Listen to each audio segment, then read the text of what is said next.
Morning, dear student. In today's session, we are going to study about the instrumentation of UV visible spectroscopy. So, we'll start with the layout diagram of UV visible spectrophotometer. Here you can see the light source of UV light source of visible. Then from the light source, the entrance slit is there. Then there is a monochromator, a diffraction grating is there. Then exit slit. There are many filters, mirrors, lenses are used, and then it is a double beam. So a reference beam is for reference cuvette, and one more, that is sample beam. It goes through the sample cuvette and finally it reaches the respective detector. So this is about the typical double beam spectrophotometer. So there are types of spectrophotometer. Here it is the single beam spectrophotometer and the double beam spectrophotometer.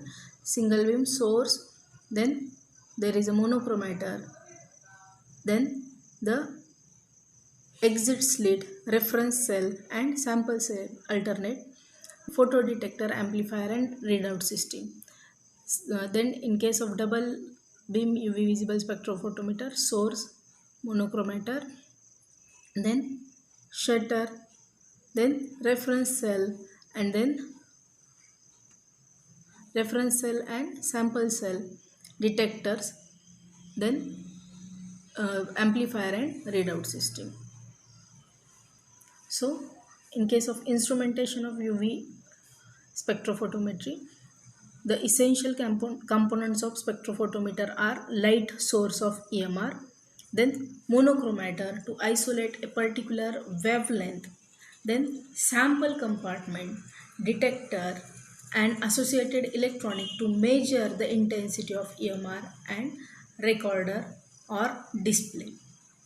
These are the essential components of spectrophotometer. So we'll see one by one. First one is the light sources, that is lamp. There are lamps for UV radiation sources and visible radiation sources are available, like hydrogen discharge lamp, deuterium discharge lamp, tungsten filament lamp, tungsten halogen lamp, xenon discharge lamp, then mercury arc lamp. Here the mercury arc lamp, because of high pressure mercury arc, it is not suitable for continuous spectral studies because it emits the sharp lines. So we'll see principle behind these light sources. In all sources, a gas is filled in an envelope and it is heated with the filament at higher voltage, and excitation is done by passing the electron, and gas molecules may result into the electronic, vibrational and rotational excitation in the gas molecule. Okay, so here the gas which is filled in the envelope interact with the electrons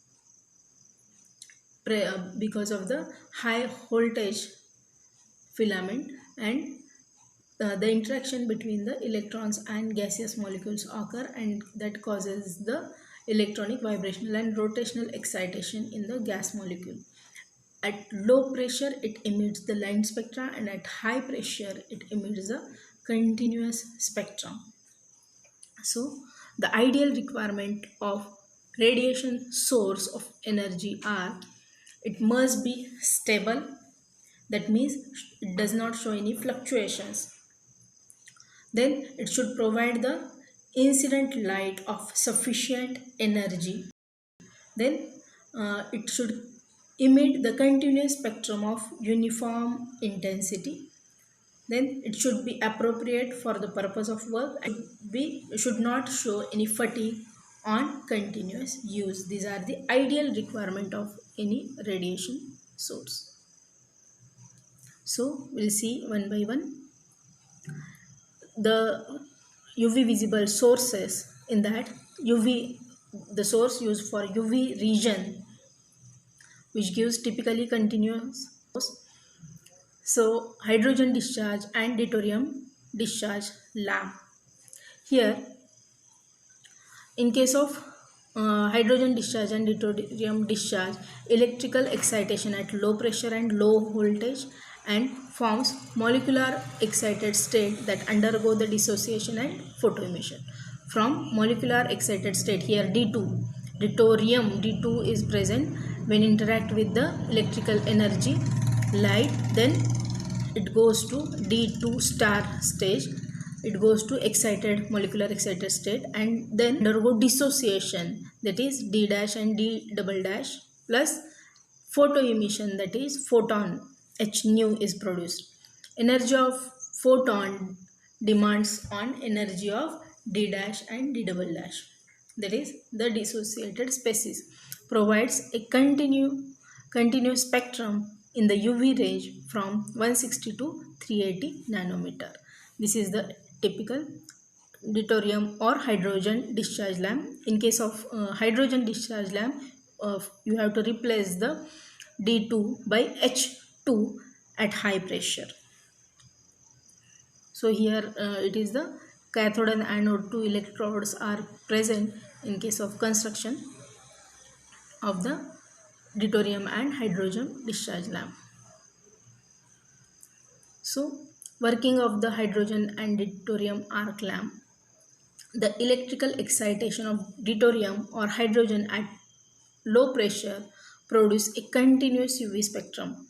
So the mechanism of this involves the formation of excited molecular species D2 star, which break up to give two atomic species D dash and D double dash and a ultraviolet photon.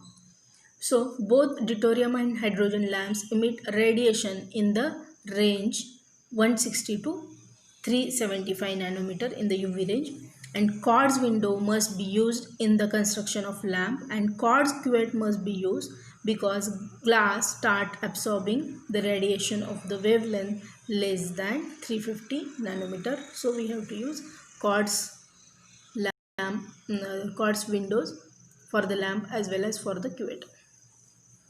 So next source is the tungsten filament lamp.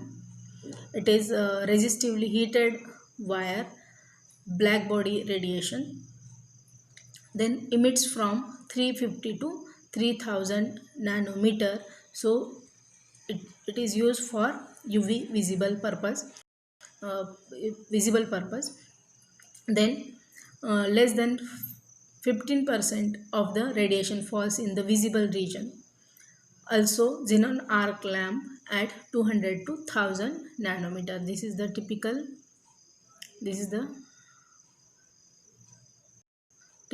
tungsten lamp.